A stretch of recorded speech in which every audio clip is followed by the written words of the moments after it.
everyone, welcome to the Farm and Pastor's Wife. I'm so glad you're here. My name's Leslie and you are in my kitchen down on our farm, and I couldn't be happier to have you here. Hey, if you're new here, I would love for you to hit subscribe, hit that bell notification. I upload videos 5 days a week and I don't want you to miss any. Some may be farming videos, most are cooking videos, but there's farming, there's ministry, there's day in the life of, there's grocery hauls, there's Amazon, there's all sorts of videos you'll see here. And very soon, many of you have mentioned it, guess what's coming up in just a couple of months, and that is Vlogmas. We always start our Vlogmas videos, which is daily videos, and you're just going with me through our life. We start those on Thanksgiving. So that is coming up so soon, and many of you have already sent me messages that you're super excited, and I'm excited. So listen, since we're fall and we're talking holidays and Thanksgiving and all that stuff, today we're gonna make molasses cookies. Now this is a recipe I just found. I have not checked and compared it to the one I made last year. So it very well may be the same recipe as I made last year, or it may be a little bit different. I need to look back and compare the two and see what the differences are, if there is any. But we're going to make these molasses cookies today and just give them a whirl and see how they stack up to the ones we had last year, and if they'll make it on my goodie table at Christmas. If you're new here, you may not know, but every year at Christmas, I make tons of goodies, put it on our dining room table, on our island here where I'm standing. All around me, behind me is full of goodies. We invite our church family to come. It's a floating event. They can come and just fix a plate of goodies and sit and fellowship with us, with their church family, or they can take it back home, whatever they want to do. But so we're kind of doing all the trial videos for that event. So we're going to see if these make the cut to the goodie table. So, all right, I'm going to grab the rest of the stuff I need, like the stand mixer, the cookie sheets, and all that good stuff. And I'll meet you back right here in just a quick second. All right, so in my stand mixer here, I'm going to kind of go ahead and add in the wet and sugar ingredients. We're just going to go ahead and get that in here. I've got 3/4 cup of oil. You use whatever oil you normally use. Now, I would not use an olive oil or a savory flavored oil. I would use probably a tasteless oil. So to that, we are going to add in our sugar, which is going to be a cup. We're going to add a cup of sugar.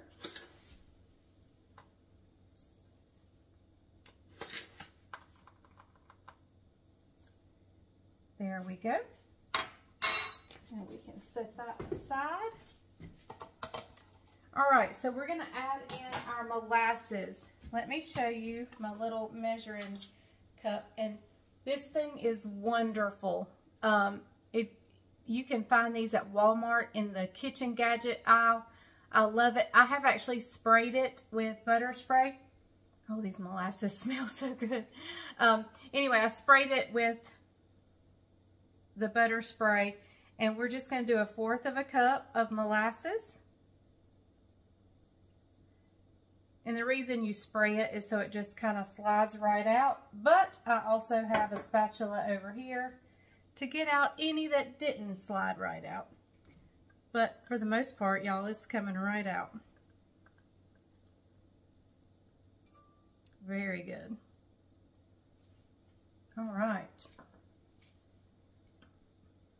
So let's go ahead and add our egg in as well. All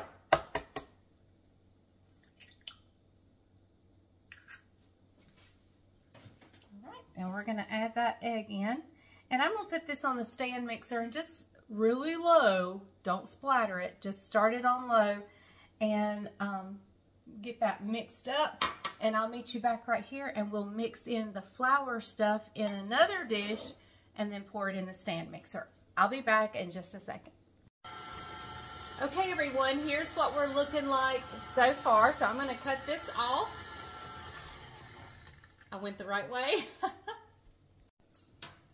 For those of you who don't know, the other day, because I stand on the opposite side of it while I'm filming, I went the wrong direction. Instead of cutting it off, I turned it on high, and pumpkin and butter and stuff went everywhere. It was a mess. So that's why I said I turned it the right way. All right, let's mix together our flour now. Okay, so here we're going to do 2 cups of flour. There's a half,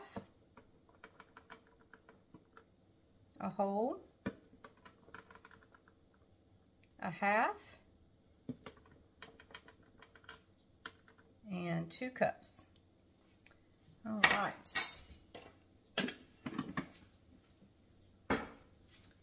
Okay, so we're going in with a half a teaspoon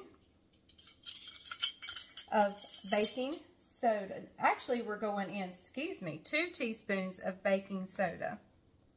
That's 2 teaspoons of baking soda. So there's a half, a whole, a half, and 2 teaspoons. Okay, so 2 teaspoons of baking soda, not powder. So now we're going in with a half a teaspoon of ginger,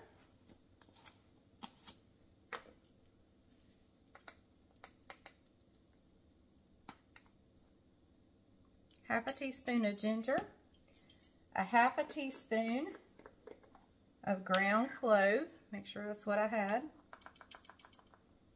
half a teaspoon of clove. I love the smell of clove. A half a teaspoon of salt. Now, you know I don't usually add a lot of salt to my sweet baking, but that's because I use salted butter. This recipe does not call for butter, so therefore I am not skipping the salt. So half a teaspoon of salt and a full teaspoon of cinnamon.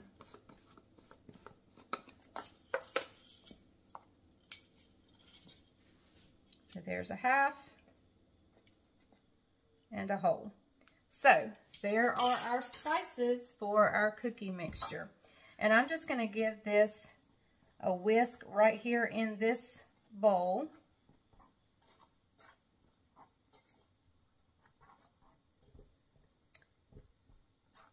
And I have a splash or a pourable thing that goes on the side of my KitchenAid, and I hadn't been able to find it. Well, the other day I saw it, and now I don't remember where I saw it.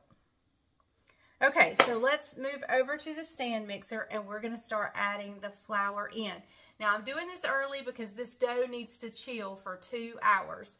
So once I get the dough all made, the sides scraped down, and it's stirred again, we're going to put it in the refrigerator for 2 hours before we actually bake our cookies.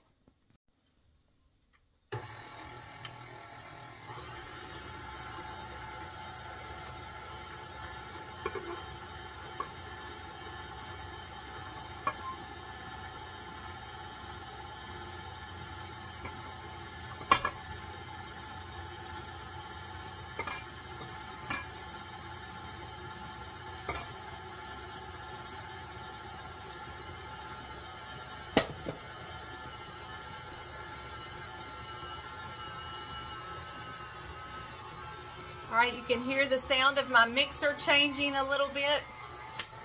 That means it's coming together. So let's take a minute, lift it up,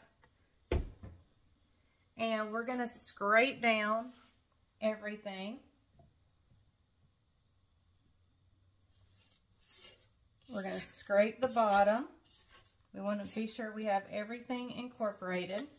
Looks like it incorporated quite well. All right, so we're going to let it go for just another second or 2, bringing everything together.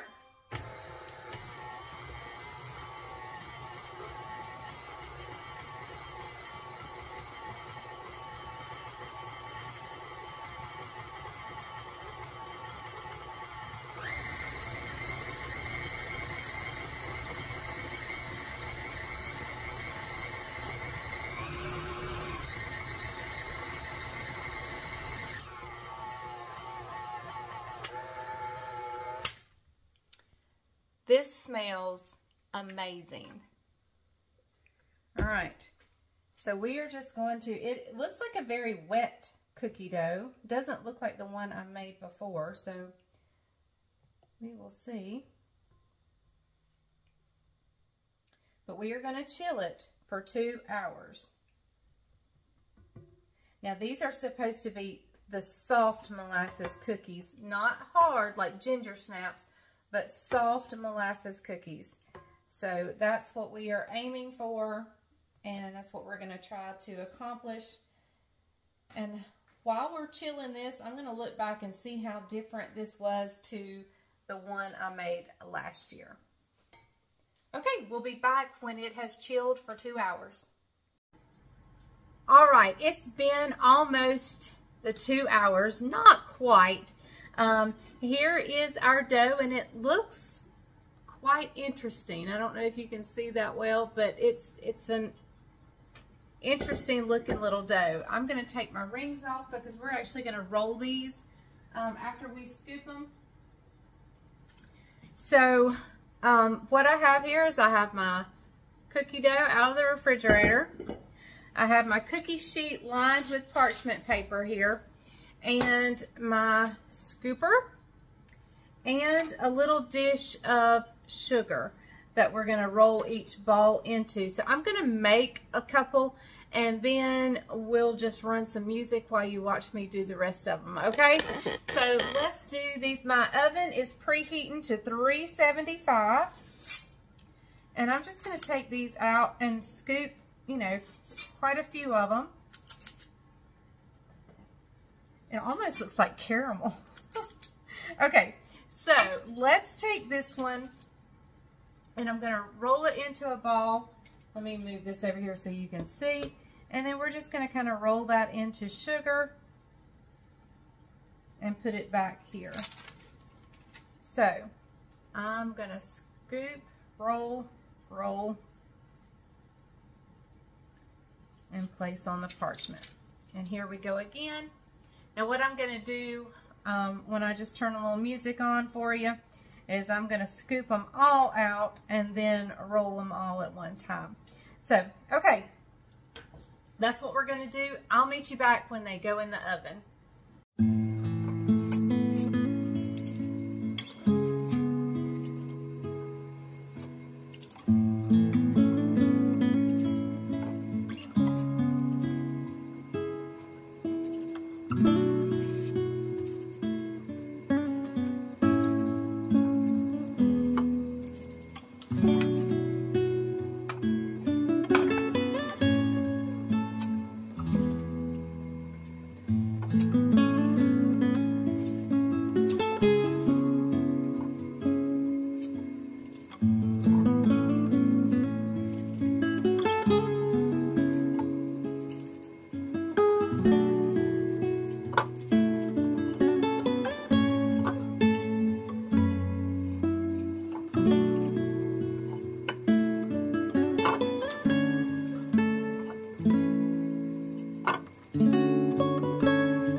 these not absolutely the most beautiful and perfect cookies? I don't want them to slide off, but are these not the most beautiful, perfect cookies you've ever seen? Like, if I had not made them myself and somebody brought this out on a plate and said, look what I made, I'd have said, no, you just opened a bag and stuck cookies on the plate. But I made them myself. They are perfect. Like, absolutely perfectly round. Now, I have no clue what they taste like. But they look absolutely stunning. I mean, they are absolutely perfect. So, okay. I've got me a cup of coffee, as you guys saw me perking, my maple pecan. And I have my platter of cookies. Bryant's not here, but he will be here in just a few minutes. So, I'm going to go ahead and give it a taste since my coffee's hot and ready. And we'll see. He'll want milk, I'm sure. But let's see what we think. Oh, before I give it to taste test, drum roll, please. Before I do that, I did look back at last year's molasses cookies. And it is a wee bit different. It is a little bit different. There's more flour. So, the recipe's a little bit different. I don't know about the taste. And I remember them being delicious last year. Absolutely delicious. So, I don't know. But these look pretty doggone good. So, let's give it a try.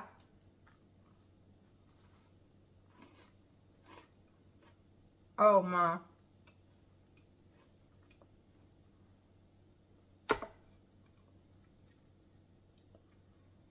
These are very good. Oh my.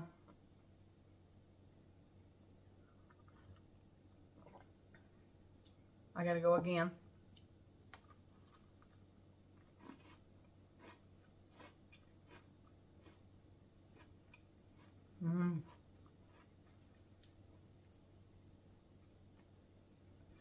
They're soft on the inside. Got a nice crunch on the outside, either side of the outside. And that's probably that sugar. You know what they almost taste like to me? And I wonder if I could have rolled them really, really thin. They almost taste like the Moravian spice cookies. And if I'd have rolled them real thin, I love those cookies. Oh my, these are delicious. Okay. So yes, these will be going on the goodie table. They are so good. Not to mention, they look beautiful. I only messed up one of them. And it's because my pot holder hit it. Here it is. Right there. My pot holder hit it when I was getting it out of the oven. But the rest of them are perfect. Absolutely perfect. Oh my. That is so good. You know what I would actually prefer with this other than my coffee? Now, I love this coffee. This is delicious.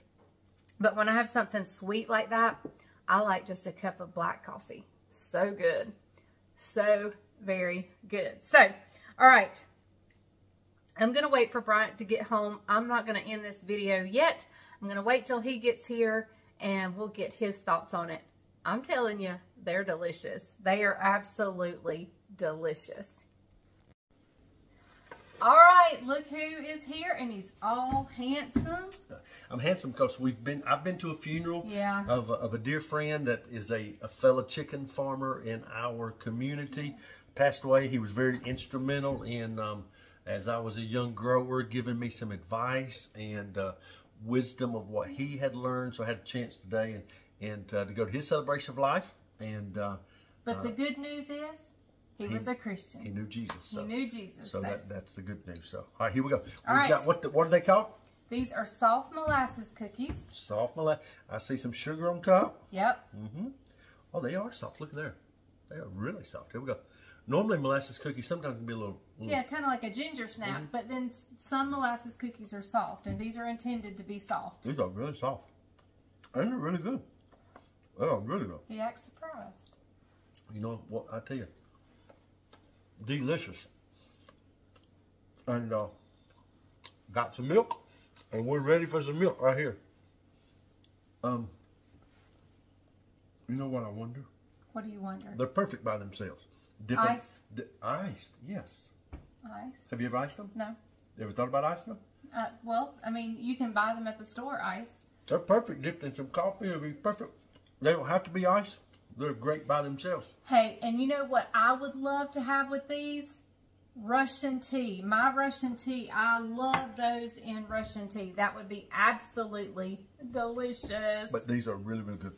Soft flavor. Look how perfect they are. But look, as far as the looks, look how absolutely perfect they turned out. So, did you do them in a ball? Did them in a ball and then rolled them in sugar and baked them. I mean, they flattened out great. Yeah. I'm excited. These were so good. So let me tell you what I did with the rest of the dough. I only made 2 cookie sheets worth of these cookies. Bryant and I are not eating a lot of sweets. In fact, the rest of this plate will be going to either Isaac, to Jessica, to Caroline, to Jamie, to Daniel, to somebody. These will be heading out to somebody. But I did freeze. I just bagged up the rest of the dough, put it in the freezer, and you could actually go ahead and ball them out if you wanted to. I didn't want to because I was thinking if my 2 little grandbabies came over, Judah and Levi, and they wanted to bake cookies, but I didn't want to make a full cookie dough recipe, this would be fun. I could just get it out, thaw it, they could ball it up, roll it in sugar, and have a blast doing it. So that's what I did, and we'll be sending the rest of these cookies home with somebody because if they stay here, we will be in trouble because we will eat them because they are that good. So let me just say, these were different than my other recipe. My former recipe had more flour and some other things, but this one is amazing. They are so good. So, all right. Well, guys, I'm going to let you go. I hope you enjoyed this nice, relaxing, cozy day of baking cookies. And I look forward to doing more cooking with you for the fall. In the next couple of weeks, there won't be a lot of entree type meals because we are coming up on our revival. So at night we'll be at revival or taking the evangelist out to eat or something. So, but when we do cook, but hey, you will get a few because we have a homecoming meal to prepare for. So I'll bring you along as I prepare for that. All right, I will see you guys next time on The Farming Pastor's Wife. Thank you guys so much for joining me and spending some time with me in the kitchen. Just some relaxing, cozy time here in my kitchen. I love spending it with you guys. So remember, the grease is hot enough. You can fry anything. Bye, y'all.